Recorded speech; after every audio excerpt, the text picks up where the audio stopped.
4 ஸ்டோர்ஸில் வாங்கினது. Usha instant 5 litres geyser. அதோட பில்லில் bill போட்டுக்கல வச்சுருந்தேன் பாருங்களேன். ஒரே பில்லில் போட வேண்டியது ஒரு 2 பில்லாக. ஒரு பில்லில் பையரு செல்லரு இன்ஃபர்மேஷன், அதுலேயும் இமெயில் ஐடி மொபைல் நம்பரே போட்டுடுறது. மொபைல் நம்பருக்கு மொபைல் நம்பர், அட்ரஸ் ஒன்றுமே கிடையாது, எம்டி.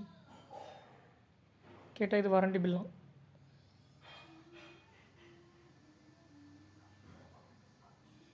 ஃபார்ட்டி 8 ஹவர்ஸில் இன்ஸ்டாலேஷன் சொன்னாங்க. 4 நாள் ஆகுது, இன்னும் 48 ஹவர்ஸ் வரல போகுது. இன்ஸ்டாலேஷன் பண்ணுறவங்களுக்கு டைம் தெரியலையா, இல்லை சொன்னவங்க தப்பாக சொல்லிட்டாங்களா, அது இல்லை.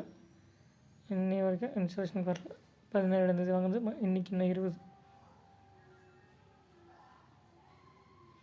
இது ஒரு பில்லை கன்சிடர் பண்ணுவாங்களா? அது ஐட்டம் அமௌண்ட்டு ஒரு பேஜ், பையர் செலர் பேஜ், இது வாரண்டி கவர் ஆகுமா?